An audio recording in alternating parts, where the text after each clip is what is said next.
I am Deepak Mathur, lecturer electronics, government polytechnic college Jodhpur. प्रिय विद्यार्थियों, आज हम अभी तक हमने जो रेक्टिफायर्स पढ़े हैं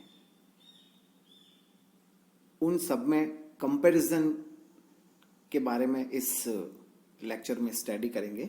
सो कंपैरिजन बिटवीन द रेक्टिफायर्स। यहाँ हम देख रहे हैं कि हम एक ब्रिज रेक्टिफायर सर्किट हमने काम में लिया है, जिसमें सेकेंडरी वाइंडिंग पर हमने एक ये ब्रिज फॉर्मेशन यहाँ पे किया। चूंकि हमने ब्रिज सर्किट में 4 डायोड काम में लिए हैं यहाँ पे, diode D1, D2, D3 and D4। और किस तरह से ब्रिज रेक्टिफायर काम करता है वो यहाँ पे स्पष्ट रूप से दिखाया गया है। यह भी एक फुल वेव रेक्टिफायर ही है। ब्रिज रेक्टिफायर में हम 4 डायोड काम में लेते हैं। इनपुट वेवफॉर्म यहाँ पे बिल्कुल स्पष्ट तौर पर दिखाई गई है, V maximum with respect to time, V minimum, और इसको प्राइमरी वाइंडिंग में अप्लाई किया। सेकेंडरी वाइंडिंग में हमने देखा कि किस तरह से during positive half cycles 2 diode conduct होंगे और during negative half cycle pi से 2 पाई के पीरियड में जो रिमेनिंग 2 डायोड्स हैं वो कंडक्ट होंगे। तो करंट फ्लो जो है सॉलिड लाइन से है वो एक डायरेक्शन में एक पॉजिटिव हाफ साइकिल के लिए दिखाई गई है, जबकि जो डॉटेड लाइन से जो करंट फ्लो जो दिखाया गया है वो नेगेटिव हाफ के लिए दिखाया गया है। और RL जो है वो लोड रेजिस्टेंस है। चूंकि 4 डायोड मिलकर एक ब्रिज का निर्माण करते हैं, इसलिए इसको हम ब्रिज रेक्टिफायर भी कहते हैं। तो इस तरह से हमने देखा कि जब output waveform when D1 and D3 conducts, तो उस केस में ये फर्स्ट पॉजिटिव हाफ, फिर थर्ड पॉजिटिव हाफ 0 से पाई, 2 पाई से 3 पाई इस तरह से प्राप्त होंगी। और पाई से 2 पाई की पॉजिटिव हाफ और 3 पाई से 4 पाई की पॉजिटिव हाफ जब डायोड D2 और D4 कंडक्ट्स होंगे, तो हमें आउटपुट में जो है वो regular waveform, rectified output voltage और करंट वेवफॉर्म जो है वो हमें, चूंकि दोनों को हम कंबाइन करेंगे पॉजिटिव हाफ और नेगेटिव हाफ साइकिल को, तो 0 से पाई के लिए भी और पाई से 2 पाई के लिए भी एंड लाइकवाइज दिस हमें कंटिन्यू जो है वो वेवफॉर्म प्राप्त होगी। तो इस तरह से हम ब्रिज रेक्टिफायर को यूज करके भी हम फुल वेव रेक्टिफायर बना सकते हैं। पहले वाले जो लेसन में हमने पढ़ा कि फुल वेव रेक्टिफायर में हम 2 डायोड काम में लेते हैं, D1 और D2, जबकि using bridge rectifier we can also make the full wave rectifier. अब इनमें जो कंपैरिजन है वो इस टेबल के माध्यम से हम देख लें कि जो पर्टिकुलर्स है half wave rectifier, centre tap full wave rectifier के लिए जिसमें हमने केवल 2 डायोड काम में लिए, और ब्रिज टाइप का जो फुल वेव रेक्टिफायर है जिसमें कि हमने 4 डायोड काम में लिए, ये स्पष्ट रूप से यहाँ पे दिखाया गया है। सीरियल नंबर 1 में जो पर्टिकुलर्स हैं उसमें है number of diodes half wave में 1 चाहिए। सेंटर टेप ट्रांसफार्मर को यूज करके जो हमने फुल वेव रेक्टिफायर बनाया उसमें डायोड 2 चाहिए, जबकि ब्रिज रेक्टिफायर को यूज करके जो हमने फुल वेव रेक्टिफायर बनाया उसमें हमको 4 डायोड की जरूरत होती है। ट्रांसफार्मर की जो एफिशिएंसी है वो इसमें नहीं है, जबकि उसमें जो सेंटर टेप में जो एफिशिएंट होना चाहिए ब्रिज रेक्टिफायर में ऐसी कोई ज़रूरत नहीं है। एफिशिएंसी जो है रेक्टिफायर की वो हाफ वेव के लिए 40.6% है, जबकि सेंटर टेप और ब्रिज टाइप के लिए एफिशिएंसी तो दोनों की, चूंकि फुल वेव रेक्टिफायर है तो कॉमन ही होगी 81.2%। रिपल फैक्टर जो हाफ वेव के लिए 1.21 है, सेंटर टेप के लिए 0.48 और ब्रिज टाइप के लिए भी 0.48 as it is. Output frequency जो है हाफ वेव की F इन होगी, जबकि सेंटर टेप और ब्रिज टाइप की आउटपुट फ्रीक्वेंसी वो है वो डबल होगी इनपुट की फ्रीक्वेंसी, 2F इन और 2F इन। पीक इनवर्स वोल्टेज जो है हाफ वेव के लिए VM होगा, सेंटर टेप और ब्रिज टाइप के लिए ट्वाइस VM, सेंटर टेप के लिए ट्वाइस VM और ब्रिज टाइप के लिए VM ही होगा। ये बहुत बड़ा यहाँ पे आप देख लें कंपेरिजन है पीक इनवर्स वोल्टेज का। हाफ वेव के लिए VM, सेंटर टेप के लिए ट्वाइस VM और ब्रिज टाइप के लिए VM ओनली। फिर एक टेबुलेशन में हमने यहाँ पे समझने की कोशिश की है कि हाफ वेव रेक्टिफायर और फुल वेव रेक्टिफायर में फुल वेव रेक्टिफायर हमने दो कॉम्बिनेशन को यूज करके यहाँ पे बनाया, सेंटर टेप और ब्रिज टाइप का full wave rectifier. Number of diodes पहले बता चुका हूँ मैं आपको, 1, 2 और 4। सेकेंडरी वोल्टेज जो है वो इसमें मैक्सिमम Vm होंगे, सेंटर टेप में ट्वाइस Vm होंगे, ब्रिज टाइप में ओनली Vm होंगे।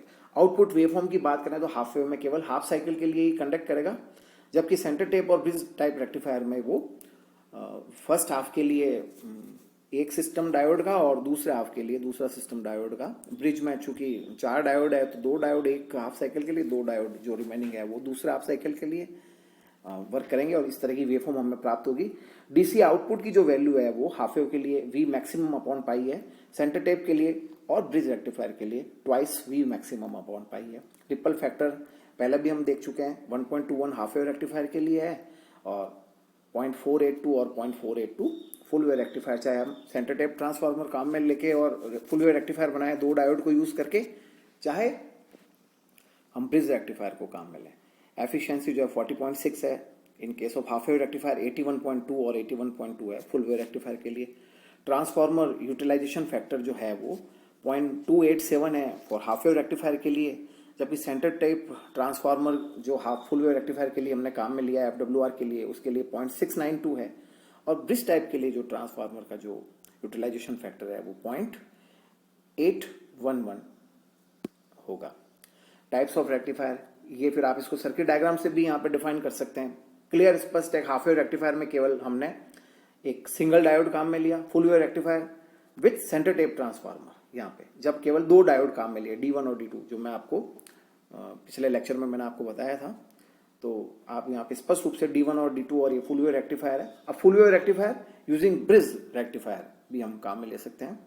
तो फुल वेव रेक्टिफायर में इसमें सेकेंडरी वाइंडिंग में आउटपुट में जो है ये 4 डायोड लगेंगे और किस तरह से करंट फ्लो होगी ये स्पष्ट रूप से यहाँ पे half wave rectifier, full wave rectifier और ब्रिज रेक्टिफायर का जो फुल वेव रेक्टिफायर है, ये आप एग्जाम में भी अगर इस तरह के क्वेश्चन आए तो आप इसको क्लियरली विद सर्किट डायग्राम बता सकते हैं, वेवफॉर्म कैसी आएगी वो बता सकते हैं। जो टेबल मैंने आपको भी पिछली स्लाइड में बताई थी वो भी आप आसानी से लिख सकते हैं, बिल्कुल उसको डिस्क्राइब कर सकते हैं। वो आपका कंपैरिजन इसके डायोड के बारे में टोटल कंपैरिजन है वो माना जाएगा। आप यहाँ देख लें फिर एक बार स्कीमेटिक डायग्राम हाफ वेव के लिए, full wave with centre tap transformer, किस तरह से सेंटर टेपिंग होगी और 2 डायोड को यूज करेंगे और किस तरह से ब्रिज रेक्टिफायर। तो ये सर्किट भी आप बना लें, टेबल भी आप बना लें, सर्किट का कनेक्शंस भी आप कंपैरिजन बता सकते हैं, आउटपुट वेवफॉर्म किस तरह से मिलेगी उसको भी आप यहाँ, जैसा कि यहाँ पे डायग्राम में दिखाया गया है टिपिकल आउटपुट वेवफॉर्म, वो भी आप बता सकते हैं। RL जो है अपना लोड रेजिस्टेंस है। तो इस तरह से हम हाफ वेव रेक्टिफायर और फुल वेव रेक्टिफायर में आसानी से कंपैरिजन कर सकते हैं। मेरी पुनः आप सभी विद्यार्थियों से रिक्वेस्ट है कि आप ये PPT, ये लेक्चर, ये स्लाइड्स, ये डायग्राम्स, ये जो मैंने इसमें जो लिखा है उसको सबको सुनने के बाद इस रिकॉर्डिंग को बीच बीच में पॉज करके भी आप अपनी लैंग्वेज में ये डायग्राम बनाते हुए आप अपने खुद के हाथ से नोट्स बनाएं और उन नोट्स का ही आप at the time of examination या बाद में जब भी हो आप अध्ययन करें। बीच बीच में आप चाहें तो, चूंकि ये लेक्चर रिकॉर्डेड है तो आप जब चाहे इसको सुन सकते हैं, लेकिन हाथ से लिखा हुआ और हाथ से सर्किट डायग्राम बनाया हुआ आपको जब भी आप उसको रिवाइज करेंगे तो आपको तुरंत ही याद रहेगा। आप आसानी से अपनी भाषा का उपयोग करके, चाहे हिंदी में, चाहे इंग्लिश में, चाहे दोनों मिक्स में, आप इसको लिख सकते हैं। तो इस तरह से हम ये आसानी से जो हाफ वेव, फुल वेव और ब्रिज रेक्टिफायर में जो है कंपैरिजन कर सकते हैं और एक टेबल बना के, एक डायग्राम बना के, सर्किट बना के, स्कीमेटिक आउटपुट वेवफॉर्म बना के, उसकी जो करंट की जो किस तरह से फ्लो होगा वो आप सॉलिड लाइन से, डॉटेड लाइन से, पॉजिटिव हाफ के लिए, नेगेटिव हाफ के लिए और भी कई तरीके से आप इसको कंपेयर कर सकते हैं। टेबल बना के आप, अगर ज़्यादा नंबर का क्वेश्चन पूछा गया है तो आप टेबल बना के उन पॉइंट्स को आप अलग अलग सब्जेक्ट में आप उसको पैराग्राफ में आप उसको डिफाइन कर सकते हैं और जहाँ जहाँ जो डेफिनेशंस की ज़रूरत है वो लिख सकते हैं। अगर आपको कम नंबर का ये क्वेश्चन पूछा गया है तो उस केस में आप, जो मैंने आपको ये टेबल वगैरह बताई है, केवल आप इतना ही बता के और अपना जो है वो आंसर लिख सकते हैं। उम्मीद करता हूँ कि आप लोगों ने अब तक पढ़ाई शुरू कर दी होगी। आने वाले टाइम में जब भी बोर्ड ऑफ टेक्निकल एजुकेशन के द्वारा इंस्ट्रक्शंस आएंगे, आपका प्रथम कक्षा टेस्ट जो फर्स्ट क्लास टेस्ट है वो भी लिया जाएगा, और उसमें जो अपना ये जो अभी तक जो मैंने आपको पढ़ाया है यूनिट फर्स्ट ये है, और भी जब तक मैं आपको बताऊंगा आगे वो सारा जो सिलेबस है वो कवर होगा। तो आप बिल्कुल ध्यान लगा के और मन से स्टडी करें। Thank you.